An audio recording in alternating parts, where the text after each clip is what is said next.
হযরত আবু হুরায়রা রাদিয়াল্লাহু তাআলা আনহু হতে বর্ণিত মুসলিম শরীফের হাদিস, বিশ্ব নবী রাহমাতুল লিল আলামিন বলেন, আলা আদুল্লুকুম আলা মা ইয়ামহুল্লাহু বিহিল খাতায়া ওয়া ইয়ারফা'ু বিহিদ দারাজাত। রাসূল কারীম সাল্লাল্লাহু আলাইহি ওয়াসাল্লাম সাহাবীদেরকে লক্ষ্য করে বললেন, হে আমার সাহাবায়ে কেরাম, আমি কি তোমাদেরকে এমন আমলের কথা বলবো না যে আমলটা করলে রব্বুল আলামিন তোমাদের জিন্দেগীর সগায়ের গুনাহগুলো মাফ করে দিবেন এবং আল্লাহর কাছে তোমাদের মর্যাদা বৃদ্ধি পাবে। সাহাবায়ে কেরাম বলেন, ক্বালু বালা ইয়া রাসূলুল্লাহ, অবশ্যই আপনি আমাদেরকে সেই আমলের কথা বলবেন যে আমলটা পালন করলে আমাদের গুনাহ মাফ হয়ে যায় এবং সেই সাথে আল্লাহর কাছে পদ মর্যাদা র‍্যাঙ্কিং আমাদের বৃদ্ধি হয়ে যায়। আপনি অবশ্যই এমন আমলের কথা আমাদের কাছে বর্ণনা করবেন। তখন বিশ্বনবী বললেন, ইসবাগুল উযু আলাল মাকারি, তথা কষ্টের সময়ে, শীতকালীন সময়ে ওযু করাটা, যে ব্যক্তি শীতকালীন সময়ে কষ্ট স্বীকার করে স্যাক্রিফাইস করে ওযু করবে, রব্বুল আলামিন তার ওযু করার বদৌলতে তার জিন্দেগীর গুনাহগুলো আল্লাহ তাআলা মাফ করে দিবেন আল্লাহর কাছে এবং তার পদ মর্যাদা বৃদ্ধি পাবে। সুবহানাল্লাহ। তার মানে জীবনে যত সগীরা গুনাহগুলো আমরা করেছি, ওযুর মাধ্যমে, ইসবাগুল উযু আলাল মাকারি, কষ্টের সময়ে ওযু করলে রব্বুল আলামিন এই ওযু করার বদৌলতে আমার সগায়ের গুনাহগুলো মাফ করে দিবেন এবং আল্লাহর কাছে আমাদের মর্যাদা বৃদ্ধি পাবে। বলেন না সুবহানাল্লাহ। শুধু তাই না, হযরত উসমান ইবনে আফফান রাদিয়াল্লাহু তাআলা আনহু তিনি বলেন, মুসলিম শরীফের হাদিস, মান তাওয়াদ্দাআ ফা আহসানাল উযুআ, যে ব্যক্তি উত্তম রূপে ওযু সম্পাদন করলো, রব্বুল আলামিন তার হাবিবের মাধ্যমে বলেন, যে ব্যক্তি উত্তম রূপে ওযু করলো, খারাজাত খাতায়াহু মিন জাসাদিহি, বিশ্ব নবী বলেন তার শরীরে যত গুনাহ হয়েছে, শরীর দ্বারা যত গুনাহ হয়েছে, রব্বুল আলামিন ওযু করার বদৌলতে তার শরীরের সমস্ত গুনাহগুলো আল্লাহ তাআলা মাফ করে দেন। শুধু তাই না, হাত্তা তাখরুজা মিন তাহতি আযফারিহি, এমনকি তার হাতের নখ দ্বারা যে গুনাহ হয়েছে, এই নখ দ্বারা হয়তো কাউকে চিমটি মেরেছে, কিংবা আল্লাহ রাসূল বুঝাবার ক্ষেত্রে বলছেন, অর্থাৎ নখ দ্বারাও যদি কোনো বান্দা যদি গুনাহ করে, কোন ব্যক্তি যদি গুনাহ করে, আল্লাহ রাব্বুল আলামিন ওযু করার বদৌলতে ওই নখ দিয়ে যে গুনাহ করেছেন সেটাও আল্লাহ তাআলা মাফ করে দেন। সুবহানাল্লাহ বলেন। শুধু তাই না, আল্লাহর রাসূল আবু হুরায়রা হাদিসের বর্ণনা করে, মুসলিম শরীফের হাদিস, আল্লাহ রাসূল আরো এক্সপ্লেইন করে, আরো ক্লিয়ার কাট করে তিনি বলছেন, যে ব্যক্তি ওযু করবে, ইযা তাওয়াদ্দা আল আব্দুল মুসলিম আওয়াল মুমিন, যখন কোনো মুমিন বান্দা কিংবা মুসলিম বান্দা ওযু করবে, ফাইদা গাসালা ওয়াজহাহু, ওযু করার সময় যখন কোন ব্যক্তি, যখন কোন আল্লাহর বান্দা কিংবা বান্দে চেহারা ধ্বংস করবে, বিশ্ব নবী বলেন, খারাজাত মিন ওয়াজহিহি কুল্লু খাতিয়া, চেহারা ধৌত করার সময় চেহারা দিয়ে যখন পানি নিচের দিকে গড়িয়ে পড়বে, শুধু পানি পড়বে না, চেহারা দিয়ে যত গুনাহ হয়েছে সে গুনাহগুলো পানির সাথে ঝরে যায়। বলে আল্লাহু আকবার। তাহলে আপনার চেহারা মুখমণ্ডল কাকে বলে? চেহারা ধৌত করা, চেহারার আসলে বাউন্ডারি কতটুকু, তাই না? ফেস, মুখমণ্ডল কাকে বলে? এক কানের লতি থেকে অপর কানের লতি পর্যন্ত এবং আমাদের মাথার চুলের গোড়ালি থেকে শুরু করে থুতনি পর্যন্ত, বলেন তো এর মধ্যে চোখ আছে কি নাই? এর মধ্যে নাক আছে কি নাই? জবান আছে কি নাই? এবার আমাদের কান আছে কি নাই? অর্থাৎ গুনাহের প্রধান যে এলিমেন্টস গুলো, অঙ্গ প্রত্যঙ্গ গুলো, এগুলো আমাদের চেহারার মধ্যেই সবথেকে বেশি দেখা যায়। এই চোখ হলো সমস্ত গুনাহের আহ্বানকারী। কথা বলেন ঠিক না? ঠিক। এই চোখ, এজন্য বুখারীর হাদিস, জিনাল আইনি আন নজর, চোখের গুনাহ মানে চোখের জিনা হলো দেখা, আর এই চোখ, এই দেখাটাই হলো সমস্ত গুনাহের পরিচয় আহ্বান করে ডাক দেয়, কারণ এই চোখ দিয়ে হলো সমস্ত গুনাহের সূচনা হয়। এজন্য এটাকে বলে সূতিকাগার বলা হয় গুনাহের। কথা বুঝতে পারছেন? যার নজর যারা ঠিক থাকবে, চোখ যারা ঠিক থাকবে, সেই ব্যক্তি অনেক অনেক বিশাল বিশাল গুনাহ থেকে সেই ব্যক্তি বাঁচতে পারবে। এরপর আরেকটা হলো আমাদের গুনাহের সূতিকাগার হলো আমাদের জবান। এই জবান, সামান্য জবান, এই জবান দিয়ে আমরা তিলকে তাল বানাতে পারি, তাই না? তাহলে এটাও কিন্তু মুখমণ্ডলের একটা অংশ। এরপরে দেখেন কান, এই কান দিয়ে আমরা কি না শুনি? গীবত শিকায়ত থেকে শুরু করে, গান বাজনা থেকে শুরু করে যত রকমের খারাপিমূলক কথা আছে, আমরা ভালোর থেকে খারাপের সংখ্যাটাই আমরা বেশি, সেগুলো আমরা কান দিয়ে শ্রবণ করি। আল্লাহ রাসূল বলেছেন, এই চেহারা দিয়ে, এই মুখমণ্ডল দিয়ে যে তোমার গুনাহ হয়েছে, তুমি যখন ওযু করার জন্য চেহারাটা ধৌত করবা, আল্লাহ রাব্বুল আলামিন ওই চেহারা ধৌত করার সময় পানি যে টপকায়া পড়বে, ওই পানি শুধু পড়বে না, পানির সাথে মুখমণ্ডলের অঙ্গ প্রত্যঙ্গের যে গুনাহগুলো হয়েছে, সেই গুনাহগুলো পানির সাথে ঝরে পড়ে। বলেন না সুবহানাল্লাহ। আল্লাহ রাসূল আরো স্পষ্ট করে বলেন, এরপরে যখনই কোনো ব্যক্তি ফাইদা গাসালা ইয়াদাইহি, যখনই কোনো ব্যক্তি ওযু করার জন্য হাত সে ধৌত করে, হাত ধৌত করতে যখনই কোনো ব্যক্তি যায়, বিশ্বনবী বলেন হাত দিয়ে যে সেই ব্যক্তি গুনাহ করেছে, হাত দিয়ে মানুষকে জুলুম করেছে, অন্যকে দুর্বলদের উপর টর্চার করেছে, জুলুম করেছে, হাত দিয়ে চুরি চাট্টামি করেছে, বাংলামি করেছে, মানুষকে আঘাত করেছে, আল্লাহ রাসূল সাল্লাল্লাহু আলাইহি ওয়াসাল্লাম বলেন এই দুই হাত দিয়ে যত ধরনের গুনাহ করেছে, ওই দুই হাত ধৌত করার কারণে শুধু পানি পড়ে না, পানির সাথে হাতের গুনাহগুলো ঝরে পড়ে যায়। বলেন না সুবহানাল্লাহ।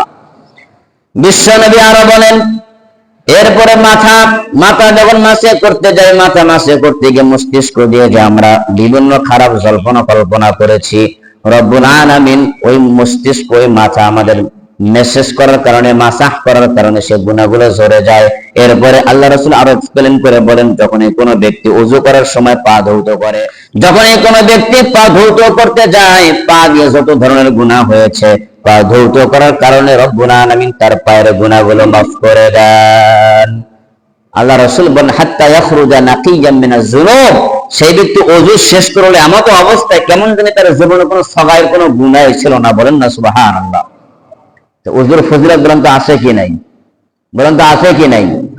সাহাবায়ে কেরাম জিজ্ঞাসা করেন, ইয়া রাসূলুল্লাহ, ইয়া হাবিবাল্লাহ, লক্ষাধিক নবী রাসূলদের উম্মত, এদের মধ্য থেকে কিভাবে কিয়ামতের দিন আপনি আমাদেরকে চিনবেন? আবু হুরায়রা হাদিসের বর্ণনাকারী, লক্ষাধিক নবী রাসূলদের উম্মত তো কিয়ামতের দিন পুনরুত্থিত হবে, সবাইকে একসাথে একত্রিত করা হবে, তাদের মধ্য থেকে আপনি আমাদেরকে কিভাবে চিনবেন?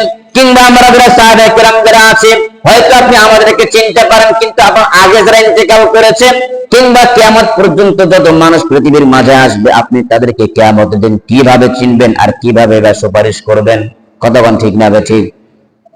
বিশ্বনবী তখন একটা एग्जांपल দাঁড় করালেন, শোনো সাহাবায়ে কেরাম শুনে রাখো, একটা চাটিয়াল ময়দানের মধ্যে যদি অসংখ্য কালো ঘোড়া যদি ছেড়ে দেওয়া হয়, ও অসংখ্য কালো ঘোড়ার মধ্যে যদি একটা সুবর্ণ ঘোড়া যদি রাখা হয়, তোমরা বলো তো ওই সাদা সুবর্ণ ঘোড়াকে বের করতে কতটুকু সময় লাগবে? সাহাবায়ে কেরাম বললেন, ইয়া রাসূলুল্লাহ, বেশি তো সময় লাগবে না, সমস্ত ঘোড়ায় তো কালো, মাঝখানে একটা সাদা ঘোড়া, ওটাকে বের করতে আর কতটুকু সময় লাগবে? বিশ্বনবী বলেন, শোনো, ইন্না উম্মতি ইউদআউনা ইয়াওমাল কিয়ামাতি গুররাম মুহাজ্জালিনা মিন আসারিল উযু, কিয়ামতের দিন যে সমস্ত ব্যক্তিরা আমার উম্মতের ওযুর পাবন্দি করেছে, শুধু নামাজের জন্য ওযু করে নাই, নামাজের বাইরেও তারা ওযুর পাবন্দি যারা করেছে, বিশ্বনবী বলেন ওযু করার কারণে তাদের চেহারাগুলো আলোক উজ্জ্বল হয়ে যাবে, নুরানি উষ্ণাই হয়ে যাবে, আর আমি রাসূল করিম সাল্লাল্লাহু আলাইহি ওয়াসাল্লাম ও তাদের রুশনাই মার্কা চেহারাগুলো দেখে দেখে আমি আমার উম্মতদেরকে চিনে নেব। সুবহানাল্লাহ। এই জন্য সম্মানিত মুআজ্জাজ মুহতারাম বলছিলাম, ওযু এমন একটা পাওয়ারফুল জিনিস, যেই ব্যক্তি ওযু করবে, ওযুর যেই ব্যক্তি পাবন্দি করবে, আমি যখন বাসা থেকে বের হব, আমি অফিস আদালতে যাব, ব্যবসা বাণিজ্য করার জন্য যাব, রাসূল করিম সাল্লাল্লাহু আলাইহি ওয়াসাল্লামের ফর্মুলা হলো, যখনই তোমরা বাসা থেকে বের হও, যেখানে যাও, তোমরা ওযু করে বাসা থেকে বের হও। কারণ হলো, একটা জ্বলন্ত দৃষ্টান্ত আমি আপনাদের সামনে বর্ণনা করছি। একজন আলেম, তার জবান থেকে আমি নিজেই শুনেছি কোন একটা মাহফিলের মধ্যে, তিনি বলেছেন, আমি যখন এই হাদিসগুলো পড়েছি, ওযুর কি ফজিলত, ওযুর কি মর্যাদা, তিনি সে আলেম বলেন, বিশাল বড় একজন শাইখুল হাদিস, একজন আলেমে দ্বীন, তিনি বলেন, আমি ওযুর যখন আমি ছাত্রদেরকে হাদিসগুলো পড়াতে যাই, আমার মধ্যে ফিল হয়েছে আমার এই হাদিসের উপর আমাকে আমল করতে হবে। সেই ব্যক্তি ওযু করে যেখানে যায়, ওযু করে বের হয়ে যায়। এর মধ্যে দেখা গেল যে একদিন সে ঘটনাক্রমে বাসের মধ্যে উঠেছে, তার তো সেই ব্যক্তির আমল তো আছে, ওযু করে বের হয়েছে, কিন্তু পথের মধ্যে বাস অ্যাক্সিডেন্ট করেছে। সেই আলেম বলেন, জৈনিক বক্তা বলেন, আলেম বলেন, আর সমস্ত মানুষ বাস অ্যাক্সিডেন্ট করে হতাহত হয়ে গেছে, এর এই সমস্যা ওর এই সমস্যা হয়ে গেছে, আর আমি বাসের থেকে এমন ভাবে পড়েছি, কেমন যেন দোলনা থেকে মানুষ এরকম ভাবে পড়ে, কিংবা সামান্য হালকা উপর থেকে মানুষ যেভাবে নিচের দিকে পড়ে, আমার কাছে মনে হলো আমি সেইভাবে বাস থেকে নিচে পড়েছি। সমস্ত মানুষ ক্ষত বিক্ষত হয়ে গেছে, কিন্তু কিছুই হয় নাই। আল্লাহু আকবার। উনি বুঝতে পেরেছেন, রিয়ালাইজ হয়েছে এটা আমার কোনো কৃতিত্ব না, আমি আলেম বলে আমার কৃতিত্ব না, আমি একটা আমল করে রাসূলের সুন্নাহর উপরে, রাসূলের হাদিসের উপরে আমল করার কারণে রব্বুল আলামিন আমাকে এই রকম বিপদ থেকে, মুসিবত থেকে আল্লাহ তাআলা আমাকে তার কুদরতে হস্ত মুবারকে আল্লাহ আমাকে হেফাজত করেছেন। শুধু তাই না, বিশ্ব নবী রাহমাতুল্লিল আলামিন বলেন, চেহারার মধ্যে যদি নূরানিয়ত যদি অর্জন করতে চাও, ওই ফেসিয়াল করতে হবে না, বিউটি পার্লারে যেতে হবে না, কিংবা সোনো পাউডার ক্রিম আমাকে বিভিন্ন ব্র্যান্ডের ব্যবহার করতে হবে না। বিশ্ব নবী রাহমাতুল্লিল আলামিন বলেন, আবু হুরায়রা হাদিসের বর্ণনা করে তিনি বলেন, তাবলুগুল হিলিয়াতু মিনাল মুমিনি হিনা ইয়াবলুগুল উযু। বিশ্ব নবী বলেন, তোমরা যদি চেহারার মধ্যে নূরানিয়ত, গ্ল্যামারনেস যদি তোমরা পেতে চাও, চেহারাকে যদি তোমরা নূরানিয়ত, রোশনাই যদি করতে চাও, আলোক উজ্জ্বল যদি করতে চাও, বিউটি পার্লারে যাওয়ার দরকার নাই। বিশ্ব নবী বলেন, যে ব্যক্তি ওযুর পাবন্দি করবে, ওযু মেইনটেইন করবে, নামাজের জন্য যেরকম ভাবে ওযু করে সদা সর্বদা ওযুরত অবস্থায় থাকবে, বিশ্ব নবী বলেন তাকে বিউটি পার্লার মেইনটেইন করতে হবে না, যেতে হবে না। ওযুর অঙ্গ প্রত্যঙ্গ গুলো, ওযুর মধ্যে যেহেতু চেহারা ধৌত করতে হয়, বিশ্ব নবী বলেন ওযু করার কারণে তার চেহারার মধ্যে আলাদা একটা নূরানিয়ত আল্লাহ রাব্বুল আলামিন দান করবে। সুবহানাল্লাহ। হাদিস বলছে, মুসলিম শরীফের হাদিস, তাবলুগুল হিলিয়াতু মিনাল মুমিনি হিনা ইয়াবলুগুল উযু। ওযুর অঙ্গ প্রত্যঙ্গগুলো যেগুলো ধৌত করা হয়, সেগুলোর মধ্যে আল্লাহ তাআলা হিলিয়া, নূরানিয়ত, রোশনাই আল্লাহ তাআলা সেই সমস্ত অঙ্গের মধ্যে পৌঁছে দেন। বলেন না সুবহানাল্লাহ।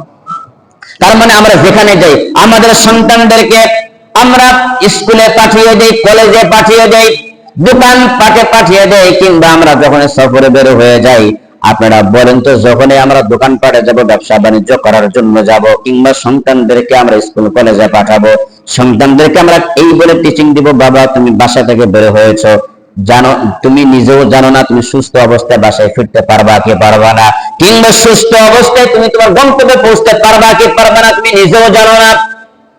কতক্ষণ ঠিক না ঠিক?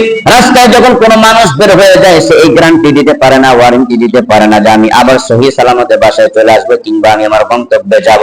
তার মানে যিনি আমাদেরকে সহি সালামতে নিয়ে যাবেন কিংবা বাসায় আবার নিয়ে আসবেন, বলেন তো তিনি কে? আরো জোরে বলেন তিনি কে? তার মানে আমরা যদি সে ওযু মেইনটেইন করে যদি বের হই, হাদিসের ভাষা অনুবাদে বলা হয়েছে আল্লাহ রাব্বুল আলামিন তার ফেরেশতাদের মাধ্যমে আল্লাহ আমাদেরকে প্রোটেকশনের ব্যবস্থা করে দিবেন। হয়তো আপনার নসিবে বাসা থেকে বের হলে এই একটা দুর্ভাগ্য হওয়ার ফয়সালা ছিল, হয়তো এই একটা অ্যাক্সিডেন্ট হওয়ার ফয়সালা আল্লাহর পক্ষ থেকে ছিল, কিন্তু ওযুটা মেইনটেইন করার কারণে রব্বুল আলামিন ওই বিপদ আপনার মাথা থেকে উঠিয়ে নেন।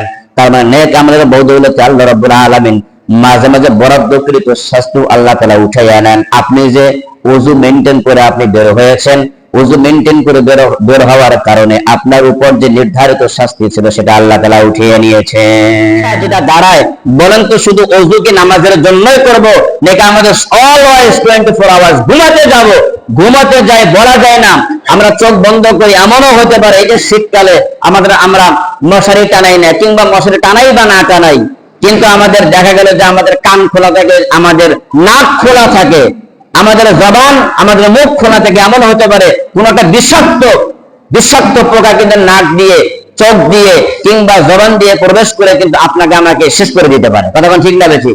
তো আমি যদি ওযু মেইনটেইন করে ঘুমাতে যাই, তাহলে আমি সারা রাতটা আল্লাহর হেফাজতে, বিশেষ তত্ত্বাবধানে, বিশেষ নজরদারিতে আমার রাত্রিটা গুজার হয়ে যাবে। আল্লাহ আমাকে এই সমস্ত বিপদ মুসিবত থেকে আল্লাহ আমাকে হেফাজত করবে। তাহলে ওযু মেইনটেইন করা যাবে ইনশাআল্লাহ, ওযু মেইনটেইন করা যাবে। আমি একটা মাঝখানে আরেকটা কথা বলছি, এমনকি স্ত্রী সহবাসের সময় আল্লাহ রাসূল ওযু মেইনটেইন করে তারপর তিনি মিলিত হতেন, ওযু করে। এমনকি আপনি এই যে বর্তমান শীতকাল, এমনকি যদি স্বামী স্ত্রীর যে স্ত্রীর স্বরূপ যে আচরণ যদি কোনো স্বামীর যদি হয়ে যায়, স্বামী স্ত্রীর মাঝে হয়ে যায়, উপস্থিত যদি গোসল করতে মন না চায়, তার উপর ওযু করে ঘুমিয়ে যান, ফজরের আগে পারলে করে ফেলবেন। কিন্তু ওযু করে আপনি ঘুমিয়ে যান। ওযুর এতটা তাৎপর্য, এতটা সিগনিফিকেন্স, ইম্পর্টেন্স ইসলামের মধ্যে। সেই জন্য বলি যে আসলে যখনই আমরা ফ্রি হব, আমরা ওয়াশরুমে যাই, আমাদের তো ওয়াশরুমে গেলে আমাদের তো হাত তো ধুতেই হয়, ধুতে হয় কি হয় না বলেন তো? ওয়াশরুমে গেলে আমাদের হাত ধুতে হয়, বাথরুম টয়লেটে গেলে আমাদের হাত ধুতে হয়, তারপর আমাদের কুলি করতে হয়, পা ধুতে হয়। আমি সেখানে আমি একটু ওযুটা বানিয়ে বের হই না, হাতও ধোয়া হয়ে গেল, পাও ধোয়া হয়ে গেল, ওযুটাও হয়ে গেল, মানে একের ভিতরে দুই হয়ে গেল, সোনায় সোহাগা হয়ে গেল। এই টিচিং এর শিক্ষাটাকে আমরা আমাদের সন্তানদেরকে নিজেরাও আমল করবো, সন্তানদেরকে দেওয়া যাবে তো ইনশাআল্লাহ? বলেন দেওয়া যাবে তো ইনশাআল্লাহ? এই ওযুর আমলটা করেন, ইনশাআল্লাহ দেখবেন যে আপনার মেজাজটা খিটখিটে হবে না, বিপদও আসবে না, মুসিবতও আসবে না, আপনার মেজাজটা আল্লাহ কুল রাখবেন, ঠান্ডা রাখবেন। এই জন্য হাদিসে এসেছে যে ব্যক্তি রাগান্বিত হয়ে যায়, আল্লাহ রাসূল বলেছে যে ব্যক্তি রাগান্বিত হবে সেজন্য ওযু করে, সেজন্য ওযু করে। ওযু করলে কি হবে? আল্লাহ তাআলা তার মস্তিষ্কটা ঠান্ডা করে দিবেন। তাহলে আপনি অফিস আদালত কিংবা স্কুল কলেজের যে ভাইয়েরা পড়াশোনা করো, যুবক ভাইয়েরা পড়াশোনা করো, দেখবেন যে ইনশাআল্লাহ মেজাজটা হট হবে না, মেজাজটা গরম হবে না, দেখবেন যে আল্লাহ তাআলা আপনার মেজাজকে ঠান্ডা কুল করে দিবেন ইনশাআল্লাহ।